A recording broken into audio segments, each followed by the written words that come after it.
Okay, and we're recording. And are we live? And we are almost live. And we're live. Let's go live. 3, 2, 1. Okay. Hey, everyone. Hi. All right, we're live. So we're live. We're very live. Yeah, we're very live. We're very alive at almost 12 at night, but we're very alive. Yeah, so we promised we would produce some content here. We haven't had a lot of time. We've had quite a bit going on this month, but we still wanted to be able to make a video. And so if you're watching this through Facebook Live, this is a nice opportunity for you because normally we're not going to do this, but they're going to set up our YouTube soon. So, Yeah. yeah. So, do you want to get into it? Yeah. So we're going to do a Q&A. What's going to be cool about this is there's kind of a combination of questions. So some are kind of more serious questions. Some of them are more fun. But we wanted you all to get to know us a little bit better. Yes. So we're going to do our Q&A. I'm ready. Ready? Ready. So, the first question is, what is the most important part of relationship? Mm. Uh, What do you think? What's the most important part for you? The most important part of a relationship, I think, is just like connecting after work or when you're having to a hard day, just to have that bonding time with your wife. And when your kid's sleeping, obviously, and just that bonding time and that time where you just like, okay, let's just talk. What about you?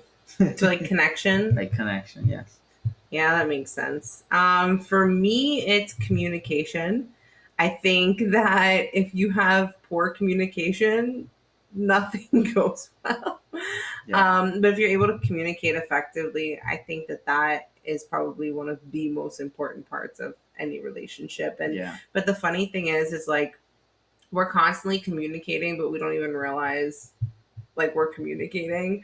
And when you come together with like a person, like in a relationship, that person also has a way about them that they communicate and they think they're communicating something, but they're actually not communicating what they think they're communicating. So Yeah. yeah, it can cause a lot of either friction or interesting things. Yeah. I think, and I want to add a little more into that. I think the most important thing of relationship is just communication, respect, love.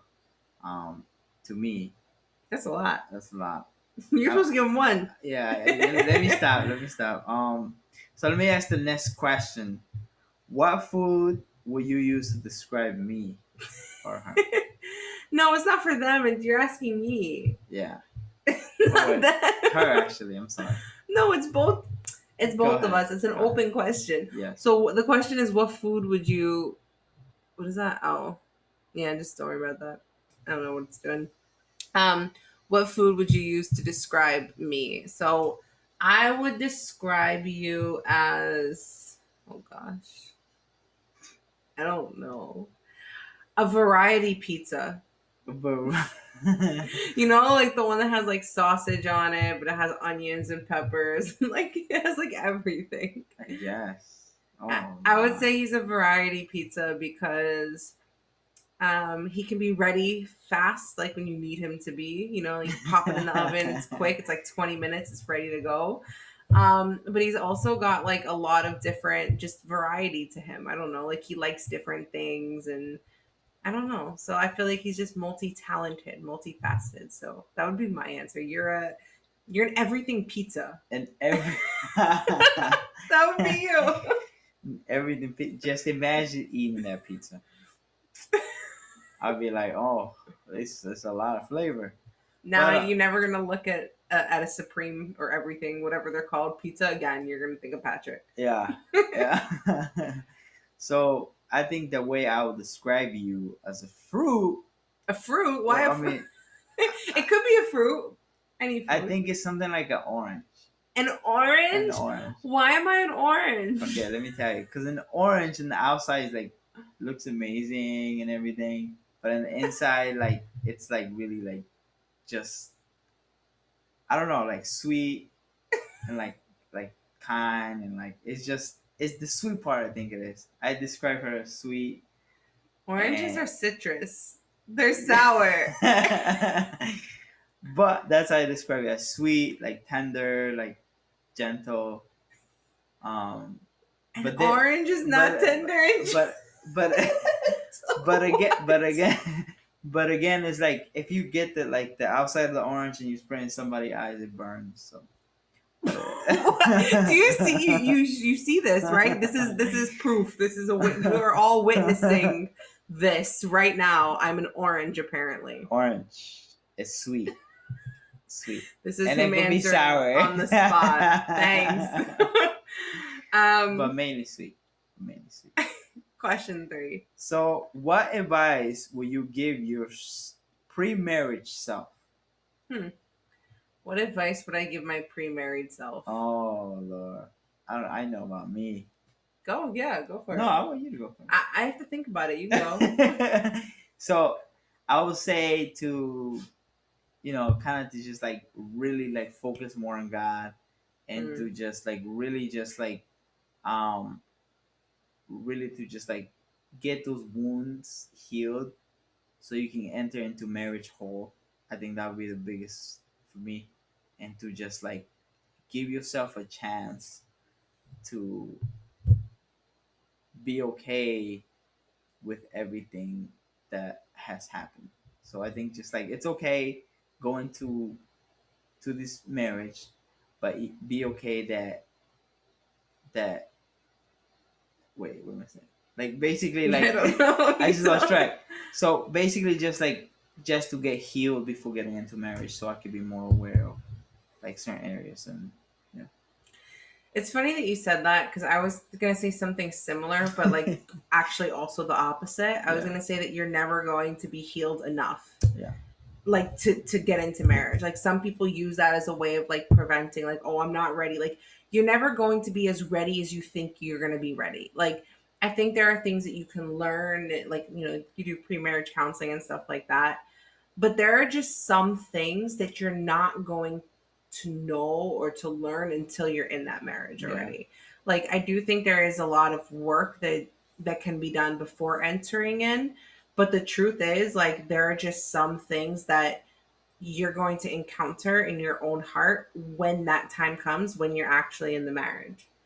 You know Hmm. what I'm saying? Like there are some things that, you may not even know bother you or trigger you or that you need healing in, but that won't be exposed until something in your marriage Yeah. takes place. So I mean that's just my advice is just like give yourself grace. Like you're never going to be as ready as maybe you think you want to be or need to be, but also do the pre-work first. Like definitely, you know that you do need some of that work. There are going to be things that are going to come up, so kind of just, yeah, so kind of similar to what you said but also the opposite sort of. But okay.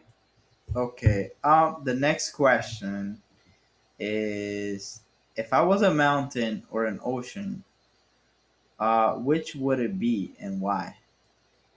If I was a mountain or an ocean, which would I be and why? um what would you describe me as, a mountain or an ocean? You go first on this one because I went first on the food one. I gave you a whole nice thing, then I got an orange. An orange, So, a super orange. I think an ocean, why? because an ocean because an ocean is something that you could just like really just like chill and relax and just like lay back and just talk about life.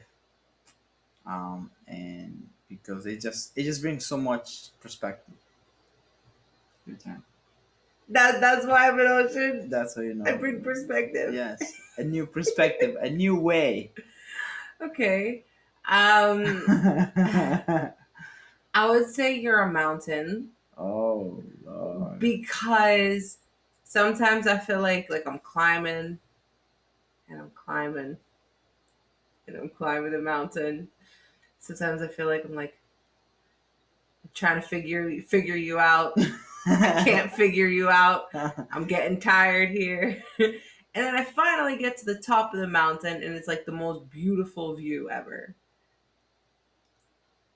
You see how I came around on that one. You were thinking he was thinking I was about to insult him. I would not do that. Yeah, yeah. That's But good. you That know was what I mean. good. Like, and then like you because you She's can't see actually it, then you actually romantic. get somewhere. You see this? This is romantic to the top. So you got the ocean and the mountain here. So you move that mountain to the ocean because Uh, faith moves mountains. there you go. Hey, so the next question is, what role does faith play in marriage? Everything. Everything. Like literally Like everything. literally everything. If you don't have a moral compass, it's okay. You can leave it. It's not doing anything. If you don't have a moral compass, to guide you, like it's not going to be a good time. um, and it's funny because there's lots of relationships that don't have faith. You know, they don't really have a set belief system. But what's interesting about that is, without knowing it, they're actually acting out biblical principles. Yeah, and that's why that's like huge. those ones have actually like they're happy and they're enjoying and they love their life and all this stuff is because they're actually doing marriage the way God designed it, maybe without knowing it. Yeah. With those practical tools like serving one another, walking in forgiveness, like doing those things. Um, so I feel like faith honestly plays everything. Like there's, things that might bother me, and, instead of trying to enforce it to him in my flesh, I can take that to God and let God's spirit bring the conviction to him. And it's just different because I've been in I say earthly, but like if those of you who aren't in faith, if you don't, what I mean is like I've been in relationships that are outside of faith, and there was nothing that gave me any peace in my heart to say like this person, like this man's not going to go watch pornography or possibly cheat on me or do. And not saying that those things don't happen in faith relationships, but the difference is I think we're held to a different like standard, in a sense Yeah. of like there's a different weight of responsibility when ascribe to a faith and you're accountable to God. So I think that plays a really big part in it, and like I can rest assured that, hey, like he knows it's wrong to go and do those things. Yeah. Whereas relationships that are not based in faith, that's not really wrong. That's normal. Like that's what people do, and they think it's normal, but it's actually very destructive. Yeah. I think the role that faith plays in marriage is huge because there's a TikTok video that my wife showed me the other day. Oh, I should never get on TikTok. It's so bad. And so there's this guy, and he has like a towel in his head. I don't know his name, but it's supposed to be his conviction. And then the conviction say, "Go apologize to your wife." And he's like, "What if I don't?" And the conviction beat him up. And the conviction beat him. Chased him down. So I think, beat him up. yeah. And so the reason why I'm saying this is because sometimes, like, if you have that faith in God, if you have that faith in Christ, and in marriage, I think what does is it makes it a little more easier to bond, to forgive. Mm-hmm. It makes it more easy to connect. It makes it more easy to even just talk about like anything, like the most intimate areas of our lives. But like what faith does in marriage is heal, because especially like Jesus Christ, he's the one that heals us. He heals our wounds. So and so that's the reason why it's a big role in marriage, because especially because God created marriage, so God wants family. So yes. So Yeah. the next question. Can I read this one? Yes, go ahead. Wait, which one's it? What was our biggest surprise about being married? Yeah. Well, what was your biggest surprise? No, you answered. No, what was yours? I want to know yours. So my biggest surprise, I was talking to one of my friends a couple months back, not weeks back. I was talking about the same situation. So I was saying that when I used to go to work, I used to get up, let's say an example like 7:30, no, a little earlier, 6:50. I used to go to work at 8, get in at 8.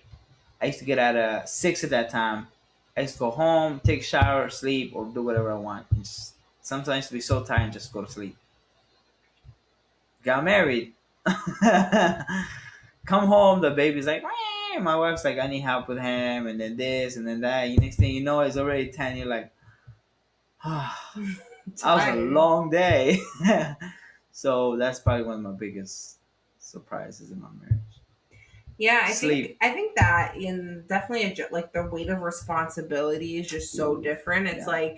It's like this weird transition that okay, like you have like maybe you stayed home for college, so you're still in this kind of phase where like you're working, but you're in school, and then you kind of have to transition out of that to like there's times where I used to just like I don't want to say veg out, like veg out and like just like watch a bunch of TV and stuff. But like I can't do that now. Like there's just not the ability to do it.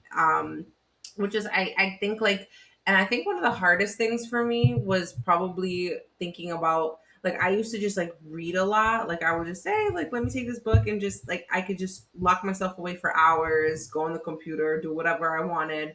But you can't really do that when you're married. Like your life is just different. It doesn't mean that you can't do it. Like I still read a lot, like but you have to like budget yourself, More, your time more so discipline. much differently and be a lot more disciplined with your time or you're going to burn out or you're going to feel like, Yeah. so I think I just feel like that was probably the one of the biggest surprises. Oh, that and it's nothing like the movies, by the way, because I think there's this thing where like young Stigma. girls think oh, you're gonna get married and it's gonna be like, those movie montages where you're painting the walls and you're throwing paint at each other and you're laughing and soft music is playing. And it's not like that. Like there are a lot of moments of joy. There are a lot of like those moments are there, but there's no soft music and paint isn't fun to throw around when it It's gets in actually the hard floor. when. It's hard to paint. So yeah, just keeping it real there. Yeah, real, real, real. That's good.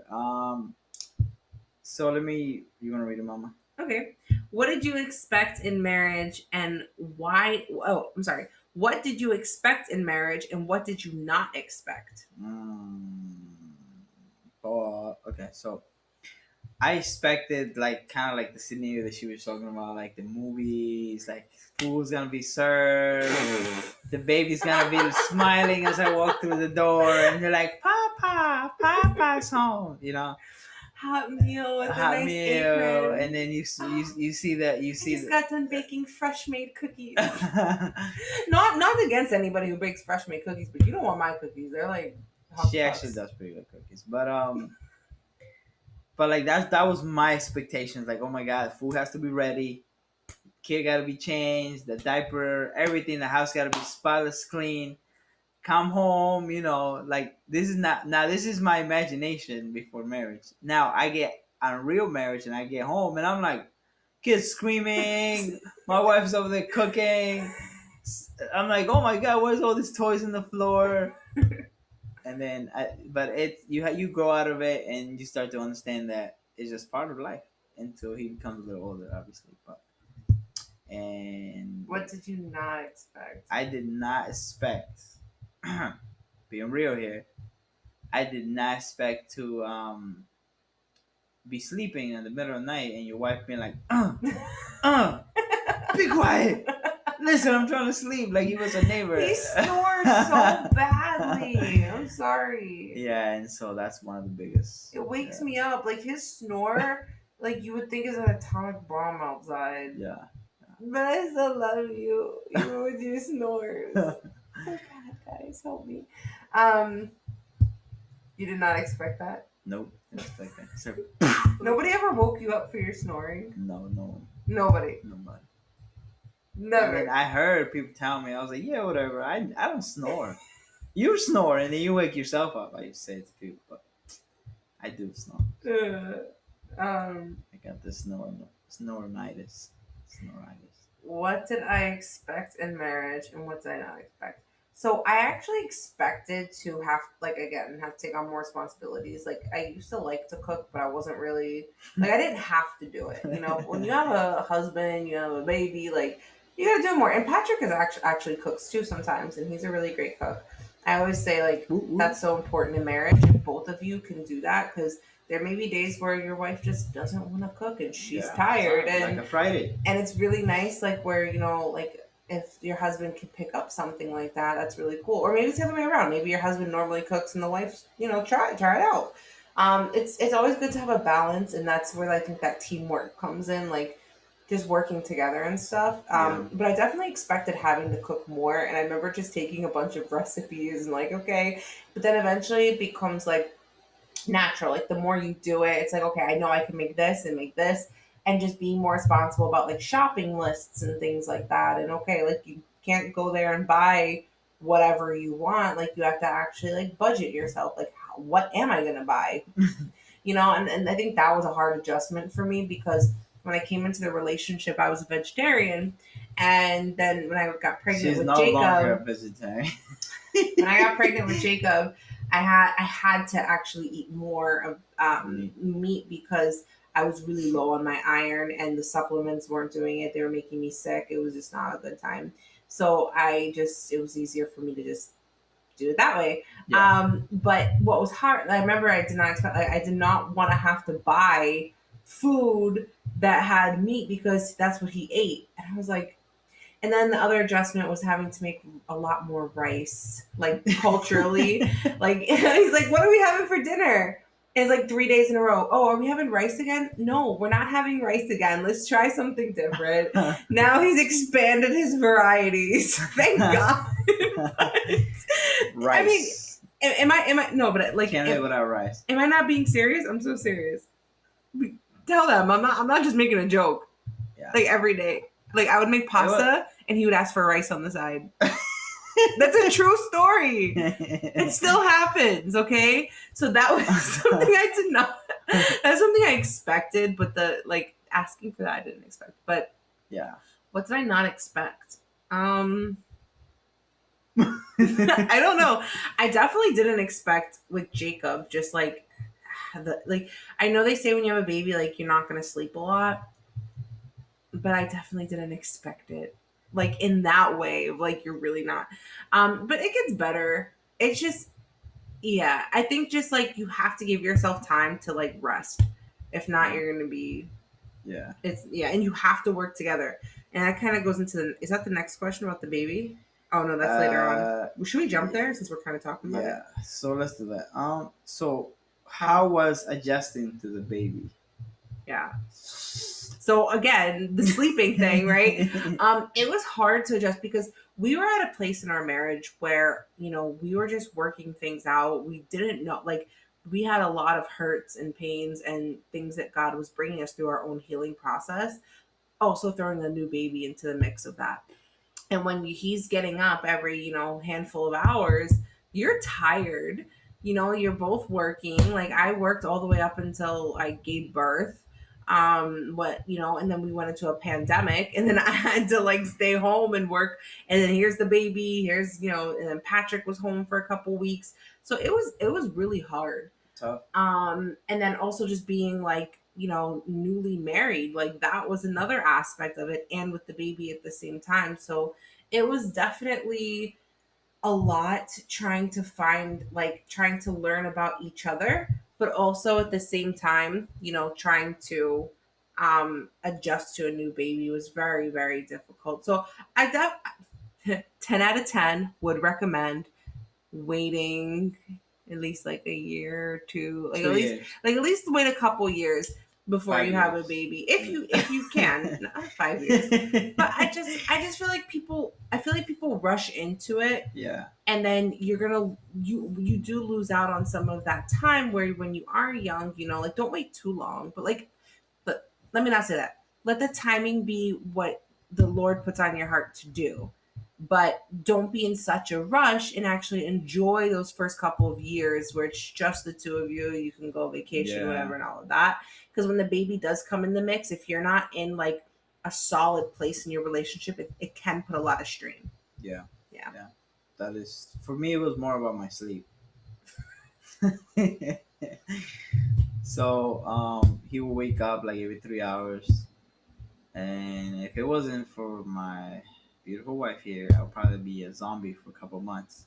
Um, so it was just in my sleep. I used to love to go to sleep. I used to get at work around like 6, around 10. I used to be sleeping till, you know, 6 a.m., 6:50, I think, and then boom, just go. But then with the baby, it was like get up at 1, and then 3, and then 4, and I'm like, oh my god, when is this gonna end? So, but it's way better now. He's grown. So let's go to the next question. What is on your bucket list? I wanna travel to. I wanna do like, well, I've been to Israel, but I want to do a tour where it's like you start off in Egypt, like those biblical tours. You start in Egypt and you go all the way up through like Israel into Turkey. I've always wanted to do that. I feel like that's something that is definitely on my bucket list, and I want to go to Greece because I want to see like some of the early churches and things, and I also really like history, so to Yes. travel those places probably. Yeah. What's on yours? I I think I know want. the answer. What is it? Skydive? No. Oh. Oh yeah, that is, but That is one of mine, but that's for later on when I'm like a grandpa. So you want to be a grandpa skydiving? Hey, I mean, I bet you there are elderly gentlemen that skydive, and that's awesome. But why wait till then? because you never know. No, no, but my This is a bucket. very specific time to go. Is all I'm saying. So I think a bucket list is just to go on a nice vacation away from everything. Hawaii. Hawaii. That's where you go to Hawaii. Yeah, I really want to go to Hawaii. Hawaii. So that's on my bucket list. So the last question, and I know you. What is our biggest hope for our marriage? Woo woo. My biggest hope for our marriage is to make it past 50 years married. Make it past. At 50, you're gonna stop. No, that's why I said make it. That's why I didn't say make it until. I said make it Said past. when I'm 50, I'm gone. No, that's why I said make it past. I just want to, I like, come hell or high water, I want our marriage to work. Yeah. Like, whatever has to happen, has to happen. Like, Yeah. so for me, I think that's the most important thing, and that's my biggest hope for our marriage is just to remain. You okay? Yeah. Oh, okay. Getting a little tears. It's just to remain married. Yeah. I just want to stay married Maybe. and happy and thriving in our marriage. Yes. I Yeah. was gonna say that. What's your hope? My hope for my marriage is to be healthy. God talks about generation four. He said he brings from what is it to the fourth generation. I want to impact that fourth generation for my marriage, like for my son's son. And I want to be able to, be able to people, and I want to leave a legacy of saying, man, that man he actually was striving for God's heart, No. and he was striving to be the best he could be. And my dad just loved me. And so I want people to look to me not to, but to just be like he was a really good man. He was vulnerable. He was loving. He was kind, and he was right after God's heart. Amen. But mainly to remember Jesus. But the hope for my marriage is for people to remember us and to see us as God's love in between me and my wife. Oh, that's so sweet. Thank you. Well, thank you so much for watching. We're gonna jump out now. It's okay. We're gonna jump off of here. So thank you. I hope that you liked watching our Q&A. Yeah. Please give us a thumbs up. Subscribe if you're watching this on Facebook. Subscribe to Raising Jacob on YouTube. We're gonna continue to post videos. Just like I said, we've had a little bit of a busy last couple of weeks. Yes. Yeah. Very busy. Uh, and if you're watching on YouTube, share the video. Show other people about us. Bring them to the page because we definitely want to grow our little family of friends Family. here. Like it, talk to us, comment. We'd love to hear from you. Yes. Don't forget, raising Jacob from victim to victory, raising healthy relationships. Yes, restoring families. Restoring Yeah. families. God has restored our family. We want to bring that testimony to others. Yes. God bless you. God bless you. Good night. Good night.